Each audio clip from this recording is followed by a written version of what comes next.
I'm gonna mute my microphone and go ahead and you can get started. All right. Hey guys, thank you for coming. I appreciate it. Like I said, sorry that last time it didn't work out as well. That was my fault.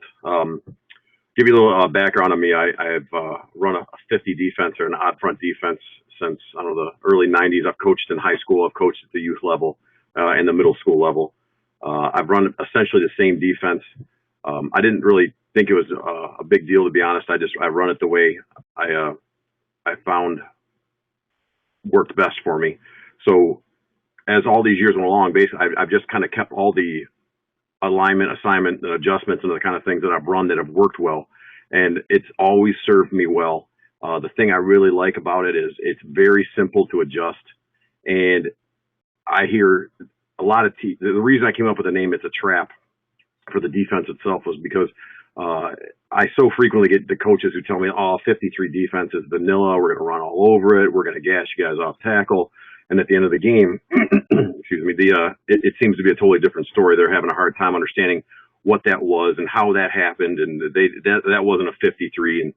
And the key to my defense is simple. So it's got to be simple, everything. And I want every kid and every coach to never have to think for more than a split second about what it is their assignment is, their alignment is, their technique is, because if they have to think about it just for a second, they're going to hesitate and not play fast. We focus on aggressive, we focus on pursuit, and we on turnovers. And we harp on those things every single defensive practice, and we roll through them. And I'm going to give you guys some ideas of all the different things that I've done, and I'll show you in a little bit of video what you don't want and how to fix if something's going wrong in the day. I'll kind of start going through, like, I don't do too much with it. What I'm looking to do is you can run as many of these things as I show you, or as little. What I like to do is I try to keep it simple. So if you look at the What the Coach page here, you don't have to go through all the fronts. You don't have to run every single front for the younger kids. As a matter of fact, you really don't want to. To give you an idea, like when I coached JV at high school, so you're talking 10th grade school, we ran 3 fronts, and then I ran 3 coverages, and that was it. And we were 17-1 during that time. So it's not, simple seems to work much better than complicated. We pride ourselves on being, like I said, aggressive, pursuit, desire. I want to see that pile when those kids get in there and the offensive guys leaning forward for that extra yard, that I want 7 or 8 of my guys pulling him backwards.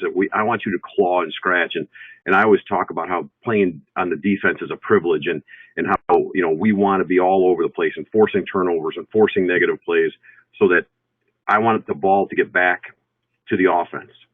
The more the offense is out there, the less chance, that you're going to get scored on. And that's what I want. And the second thing, kind of to piggyback onto that, is making it so simple that during practice that I can get the practice time over to the offense as quickly as I can.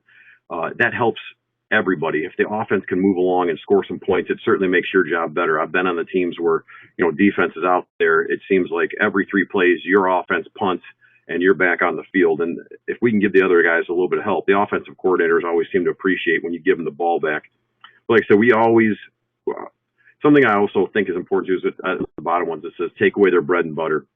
I know I was talking to Coach Rob about this, and you'll find that, a lot of times people say the sweep is the big play, and it kind of is. I mean, I know that some teams they like to sweep, but the teams that I find that are the better teams, the ones who are better coached, the ones who I coach to, is the ones who run off tackle, C gap, power. If you're having a hard time stopping power, you're going to have a long day. Your offense will never see the field, and after a while, that team is just going to wear your defense down. So what I want to do is I want to go ahead and stop what their bread and butter play is, and it's usually the power, and that's the one I want to stop. And then from there, I want to be able to show the guys how to react to the sweep. So once that power stops, teams seem to have a real hard time figuring out what to do once they can't run off tackle at all. So our base is the 53. It's the 53 is kind of semantic sometimes, because you say the 3-5 or the 3-3. And it's just a matter of how you play them and where those guys are. But so frequently in the youth, we'll see, double tight formations. So we'll bring that outside linebacker up, and that's why I call it the 53. It stems to a bunch of different fronts, and we'll go through those as we go along. And something I think that's overlooked badly is, and I've learned this from all the great coaches that I've ever been around, is practice planning and understanding what each coach needs to be doing in every 15-minute or 5-minute increment, and that you have got this thing moving along and you know exactly what to do so that you're not wasting any time. If you're spending a half an hour warming up, you're wasting at least 20 minutes of practice. The dynamic warm up is a faster way to go. Get moving along and get into the reps that you need to make these kids better at what they see. I talk about our defense, and I pump these guys up all the time and talk about how anybody can play offense, and the defense is where where the men play, and I kind of joke around about it, but I do make a big deal of it. I talk about some of the stuff where lazy coaching leads to lazy players, and it's true. I was just talking to Coach Rob about this before we got on, and I preach effort.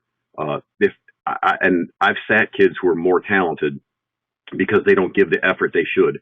As some of the younger guys or little guys, you see those guys out there that may weigh 80 pounds and 75 of it is their heart. And I promise I will find a spot for that kid